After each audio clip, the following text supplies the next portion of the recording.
My mom tried to force my sister back on substances after nearly unaliving her, so I sent her packing for good. 2 years later, she's threatening to sue for family alienation. No more kneeling on rice, no more emotional manipulation, no more turning family members against each other. This time, she was going to learn what it felt like to lose everything that mattered. I spent the next few days at the hospital, only leaving Leah's side to grab coffee from the vending machine or use the bathroom. The nurses started recognizing me, bringing extra blankets without me asking, and sometimes sneaking me food from the staff room. One of them, Beverly, even brought me a toothbrush and some deodorant on day 3, which was honestly a lifesaver. Leah was in and out of consciousness those first couple of days. The doctors explained she'd taken a dangerous amount of Adderall mixed with some other stimulants. Her body was basically shutting down to recover. Each time she woke up, she seemed surprised to see me still there, like she expected I'd have given up on her and left. "You don't have to stay," she mumbled on the 3rd morning, picking at the hospital bracelet on her wrist. "I know you have classes and stuff." I shrugged and showed her my laptop. Already emailed my professors, got extensions on everything. I didn't tell her I'd made up a family emergency, which wasn't really a lie anyway. "I'm not going anywhere." The look on her face nearly broke me. It was like she couldn't comprehend someone putting her first without expecting perfection in return. When Leah was finally discharged 5 days later, the doctor pulled me aside. He told me she needed supervision and support, that this wasn't just physical but psychological. I nodded like I hadn't spent my entire life watching my sister crumble under impossible expectations. "She can stay with me," I said without hesitation. My dorm room was tiny, but I'd figure something out. Maybe my roommate Lauren would understand. But Leah had other ideas. "I need to get back to my apartment," she insisted, her voice stronger than it had been in days. "I have assignments due next week." I stared at her in disbelief. "Leah, you almost died. I think your professors will understand if you need an extension." She shook her head, that familiar stubborn look returning to her eyes. "I can't fall behind. Mom always says, Mom isn't here." I cut her off, probably more sharply than I should have. "And thank God for that, because she's the reason you're in this mess." Leah flinched like I'd slapped her. For a second, I thought she was going to defend our mother,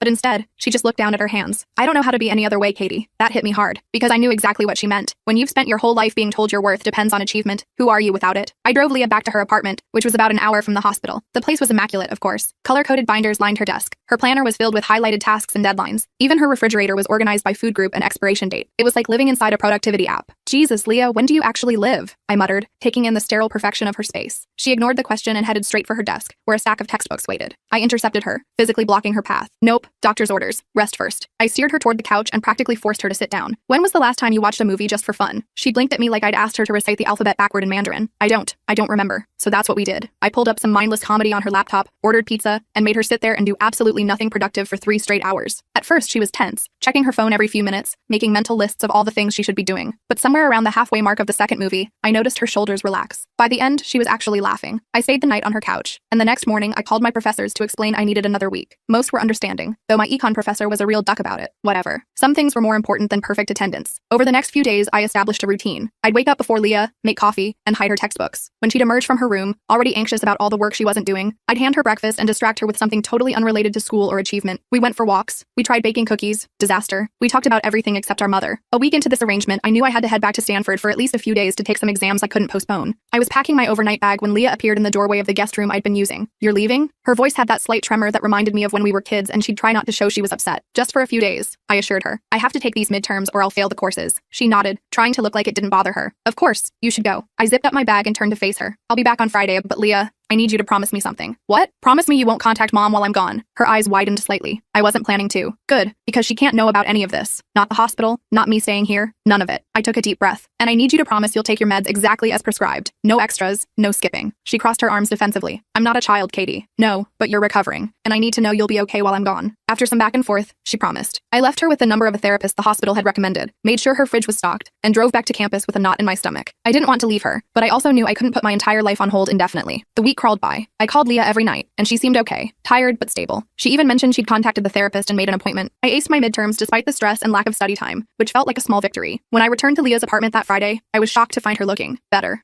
She'd gained back a little weight. The dark circles under her eyes had faded slightly, and she greeted me with an actual smile. "I slept 8 hours last night," she announced, like she'd climbed Mount Everest. And for her, maybe it was just as monumental. We fell into a new routine after that. I'd drive up every weekend, staying from Friday to Sunday. During the week, we'd text and call. Slowly, I watched my sister start to heal. She cut back her course load, dropped some extracurriculars, and actually started saying no to things. The therapist was helping her see that her worth wasn't tied to her achievements. But I knew it was only a matter of time before our mother figured out something was up. Leah had been avoiding her calls, making excuses about being busy with school projects. Our mom wasn't the type to accept being ignored for long. Sure enough, about a month after Leah's hospitalization, the SHT hit the fan. I was in the middle of a study group when my phone exploded with texts from Leah. "She's here. Mom showed up at my apartment. What do I do?" My blood ran cold. I mumbled some excuse to my classmates and ran outside to call her. When she answered, I could hear our mother's voice in the background, that familiar sharp tone that always made my stomach clench. "I can't talk," Leah whispered. "She just showed up. No warning. Don't tell her anything," I said firmly. "I'm on my way." I hung up, sprinted to my car, and broke about 15 traffic laws getting to Leah's place. By the time I arrived, 3 hours later, the situation had deteriorated. I could hear the shouting from the parking lot. I took the stairs 2 at a time and burst through Leah's unlocked door to find our mother standing in the living room,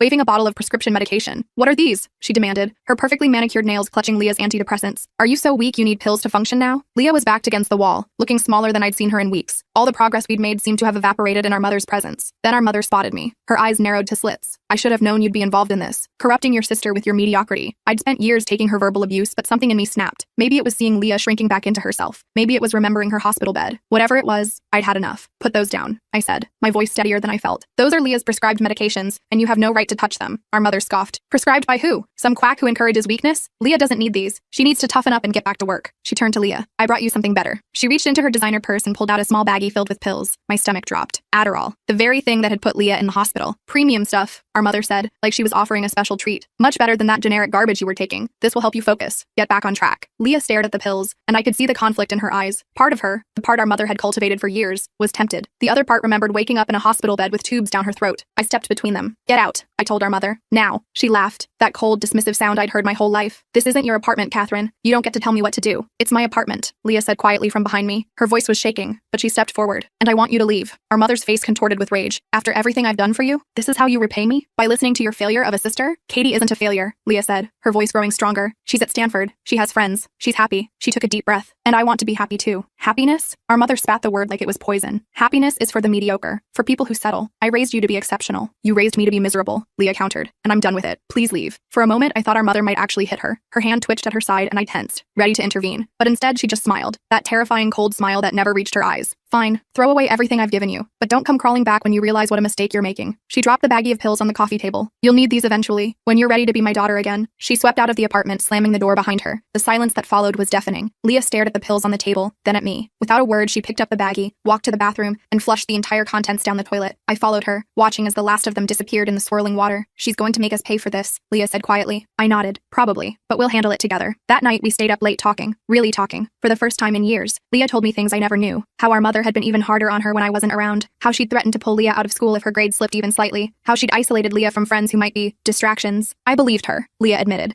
curled up on the couch with a mug of tea. "I really thought if I wasn't perfect, I was nothing. You're everything," I told her. Perfect or not. We both knew our mother wouldn't give up easily, and we were right. The next morning, Leah's phone started blowing up with messages from relatives. Apparently, our mother had been busy overnight, telling everyone that Leah was having a mental breakdown, and that I was somehow responsible. "She's saying I manipulated you into cutting her off," I said, scrolling through the family group chat that someone had added me back to. "That I'm jealous of your success, and want to drag you down to my level." Leah read the messages over my shoulder, her face growing paler with each one. "No one's going to believe us over her, are they?" I shrugged. "Probably not. Mom's had years to perfect her image with the family. We're just the ungrateful daughters who don't appreciate her sacrifices." The messages kept coming throughout the day. Aunts, uncles, cousins, all expressing their concern for Leah and their disappointment in me. Some were subtle, asking Leah if she needed help getting away from me. Others were more direct, telling me I should be ashamed of turning my sister against her own mother. We decided to ignore them all. What was the point in trying to defend ourselves to people who had already made up their minds? But then things escalated. Leah started receiving anonymous texts from numbers she didn't recognize. At first, they were just vague warnings about making a huge mistake. Then they got more specific, more threatening. "You'll regret cutting her off. Everyone knows the truth about you. Your sister is poisoning your mind. Wake up before it's too late. Your mother only wants what's best for you, unlike some people." I urged Leah to change her number, but she was reluctant. "That's letting her win," she argued. "It's not about winning," I countered. "It's about protecting your peace." The breaking point came a week later. Leah was at her university library when someone approached her, a distant cousin she barely knew who happened to attend the same school. The cousin made a scene, loudly accusing Leah of breaking our mother's heart and letting me manipulate her. Security had to escort the cousin out, but the damage was done. Leah called me in tears. "I can't do this anymore," she sobbed. "Everyone's looking at me like I'm either crazy or cruel." That night, I helped her change her number. We also decided it might be best if she moved, not just to get away from our mother, but also from the network of flying monkeys she'd enlisted to harass Leah. I spent my spring break helping Leah find a new apartment, this one in a secure building with a doorman. We didn't tell anyone the address, not even friends we trusted. It was exhausting and expensive, but watching Leah breathe easier in her new space made it worth every penny and sleepless night. Just when we thought things might calm down, our mother took her most drastic action yet. She contacted Leah's university, claiming Leah was having severe mental health issues and needed to be looked after. The university, erring on the side of caution, called Leah in for a wellness check. I drove up immediately when Leah called me about it, panic in her voice. "They're questioning my ability to continue in the program," she told me. "Mom told them I tried to call myself." I was livid. This wasn't just manipulation anymore. This was actively trying to destroy Leah's future. I marched into the dean's office with Leah, armed with documentation from her therapist confirming she was stable, and the hospital records showing what had really happened. "Your mother seems very concerned," the dean said carefully, looking between us. "Our mother is abusive," I stated flatly. "She's angry because Leah has finally set boundaries, and she's retaliating by trying to sabotage her education." The dean looked skeptical, but the documentation was hard to argue with. Eventually, he agreed to disregard our mother's claims, but the whole ordeal left Leah shaking shaken. She's never going to stop, is she? Leah asked as we left the administration building. I squeezed her hand. Not willingly, but we can make it harder for her to reach us. Our mother's next move was to start calling Leah's friends. One by one, she contacted them, spinning tales about Leah's instability and my negative influence. Some friends saw through it, but others began to distance themselves, unsure what to believe. Leah was devastated. She's taking everything from me, she whispered one night after another friend had canceled plans. My reputation, my friends, my peace of mind. I held her while she cried, feeling more helpless than I had in years. Not everything, I promised. She can't take me, and she can't take the truth. That's when I started documenting everything. Every text, every call, every flying monkey our mother sent our way. I began writing down all the abuse we'd endured growing up, the rice kneeling, the emotional manipulation, the impossible standards. Leah joined in, sharing stories I'd never heard before, things that had happened when I wasn't around. It was like lancing a wound, painful but necessary for healing. With each memory we committed to paper, our mother's power over us seemed to diminish slightly. What are we going to do with all this? Leah asked as our document grew longer and longer. Keep it safe, I said, for when we need it. That need came sooner than expected. One afternoon, a police officer showed up at my dorm room. My roommate Lauren let him in while I was in the shower, and I nearly had a heart attack coming out to find him sitting at my desk. Catherine Wilson? He asked, standing when I entered. I nodded, clutching my towel tighter. What's this about? I'm following up on a report filed by your mother, Eleanor Wilson. She's claiming you've been harassing your sister Leah and coercing her into cutting off contact with family. I almost laughed. Of course she'd go to the police. When manipulation didn't work, she escalated to legal threats. Classic Eleanor Wilson playbook. Officer, I said calmly, my mother is lying. My sister and I are both adults who have chosen to limit contact with an abusive parent. I have documentation of her behavior if you'd like to see it. He looked surprised at my composure. Documentation? I asked for a moment to get dressed, then returned with my laptop and pulled up the file Leah and I had been working on. I showed him the hospital records from Leah's OD, the threatening messages we'd received, and our written accounts of the abuse. The officer read through it all, his expression growing more troubled with each page. This is extensive, he said finally. My mother has been emotionally abusing us our entire lives, I explained. Now that we're standing up to her, she's retaliating any way she can, including filing false police reports apparently. He closed the laptop and handed it back to me. I'll need to follow up with your sister to confirm your account, but based on what I've seen, I don't think there's any case here against you. After he left, I called Leah immediately to warn her she might get a visit from the police too. She was scared but ready, with her own copies of our documentation. When the officer did speak to Leah the next day, she held her ground. She confirmed everything I'd said and added her own experiences. The officer left convinced that our mother's claims were baseless. This should have been a victory, but it just made our mother more desperate. That weekend, she showed up at my dorm unannounced. I was studying in the common room when Lauren texted me, "Your mom is here. She's mad." I could hear her before I even reached my floor, screaming and pounding on my door, demanding to be let in. Students were peeking out of their rooms, watching the spectacle with wide eyes. "Where is she?" my mother shrieked when she spotted me coming up the stairs. "Where's Leah? What have you done with her?" I kept my distance, staying at the far end of the hallway. "Mom, you need to leave. You're making a scene. Don't tell me what to do." She lunged toward me, but a couple of guys from the rugby team who lived on my floor stepped between us. "You've poisoned her against me. You've always been jealous of her." I pulled out my phone. "I'm calling campus security if you don't leave right now." She laughed, that horrible, cold laugh. "Go ahead. Call them. I'll tell them how you've manipulated your sister, turned her against her family." I dialed the number while maintaining eye contact with her. "Security? Yes. There's a woman causing a disturbance on the 3rd floor of Wilkins Hall. She's screaming and threatening students." "Yes. I'll stay on the line." My mother's face contorted with rage. "This isn't over, Catherine. I'm going to sue you for defamation and family alienation. I'll make sure everyone knows what you've done." Security arrived minutes later and escorted her off campus. I watched from my window as they walked her to her car, her designer heels clicking angrily on the pavement, her back riddled with fury. That night, I got a message from my cousin Arthur, warning me that my mother was indeed talking to lawyers about suing me. I wasn't surprised, but I was exhausted. How much longer could this go on? I met with a legal advisor at the university the next day, who assured me that any case my mother might bring would be virtually unwinnable. "Defamation requires proving that you've said things that are untrue and damaging to her reputation," he explained. "From what you've shown me, everything you've documented is factual." Still, the threat of legal action hung over us. Leah was especially worried, afraid that being dragged into a lawsuit would affect her standing at school. "We need to end this," I told her during one of our weekend visits, once and for all. "How?" she asked, looking as tired as I felt. "She's never going to stop." I thought about it for a long time. Then I made a decision that would change everything. I took our documentation, all of it, and compiled it into a single comprehensive account of our mother's abuse. I included photos of my knees after rice kneeling sessions, screenshots of her threatening messages, and statements from both Leah and me about the emotional toll of her parenting. Then I sent it to our entire extended family. "What have you done?" Leah gasped when I told her. "They'll never believe us." "Maybe not all of them," I acknowledged, "but some might. And even if they don't, they can't unsee what we've shown them." The response was immediate and divided. Some family members dismissed it outright, calling us ungrateful and dramatic. Others were shocked, claiming they had no idea what was happening behind closed doors. A few even came forward with their own stories about our mother's controlling behavior. The family fractured along these lines. Those who believed us, those who didn't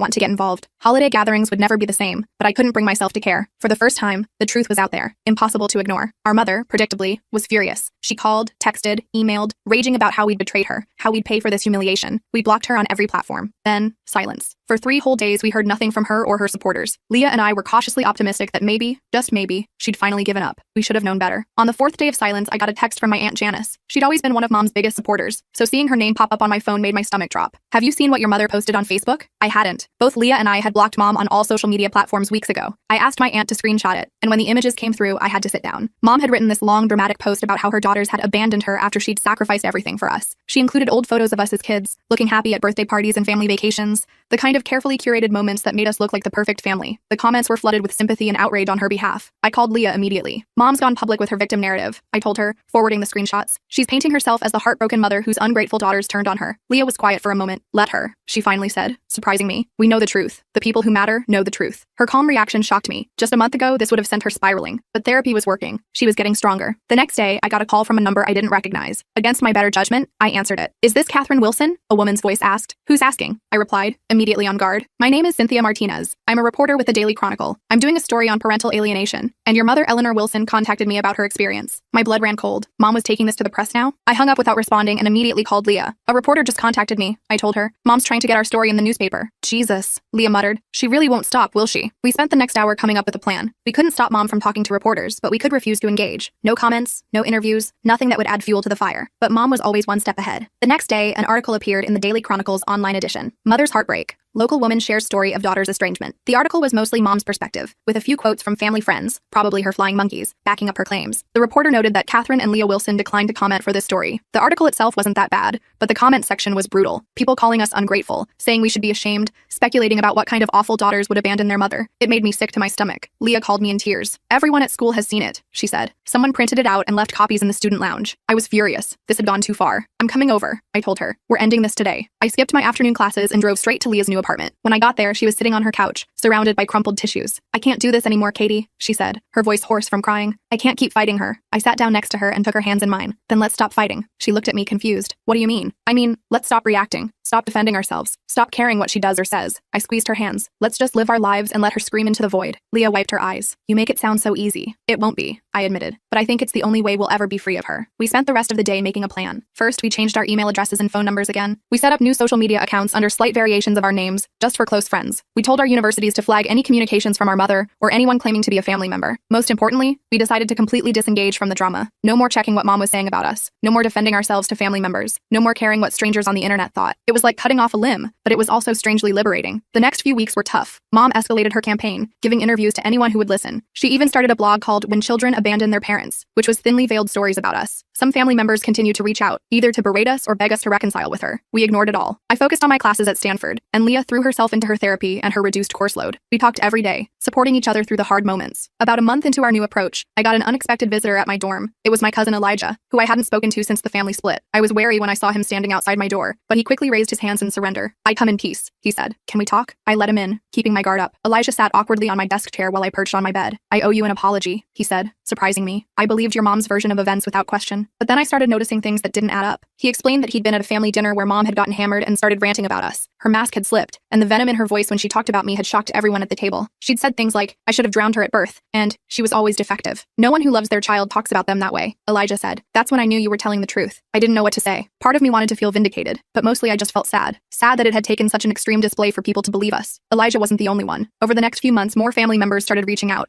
apologizing for not seeing the truth sooner. Some had witnessed Mom's behavior firsthand. Others had gone back and read our documentation with fresh eyes. A few admitted they'd always had suspicions but had been too afraid of Mom to speak up. Meanwhile, Leah was flourishing. Without the pressure to be perfect, she discovered she actually enjoyed learning for its own sake. She cut back to a reasonable course load, started a small study group, and even began dating a guy from her psychology class. She still had bad days, still struggled with the voice in her head that sounded like Mom, but those days became less frequent. I was doing pretty well too. My grades at Stanford were solid, not perfect, but good enough. I made some real friends who liked me for who I was, not what I achieved. I even joined the photography club, something I'd always wanted to try but never had time for when I was constantly trying to be Leah's role model. 6 months after our complete disengagement from Mom, I got a strange email from an address I didn't recognize. The subject line was, "Your mother." I almost deleted it without reading, but something made me open it. It was from my mother's sister, my Aunt Cynthia, who I hadn't heard from in years. She'd never been close to Mom, having moved across the country right after college. "I thought you should know that your mother has been hospitalized," the email read. "She had what they're are calling a psychiatric episode at work. She was screaming about ungrateful children and had to be sedated. They're keeping her for observation. I'm her emergency contact since she has no one else. I forwarded the email to Leah with a simple question. What do you want to do? Her response came an hour later. Nothing. It seemed cold, but we both knew it was the right choice. Getting involved would only drag us back into her toxic orbit. We'd spent our whole lives trying to fix her, to please her, to be what she wanted. We were done. Aunt Cynthia kept us updated over the next few weeks. Mom was diagnosed with narcissistic personality disorder,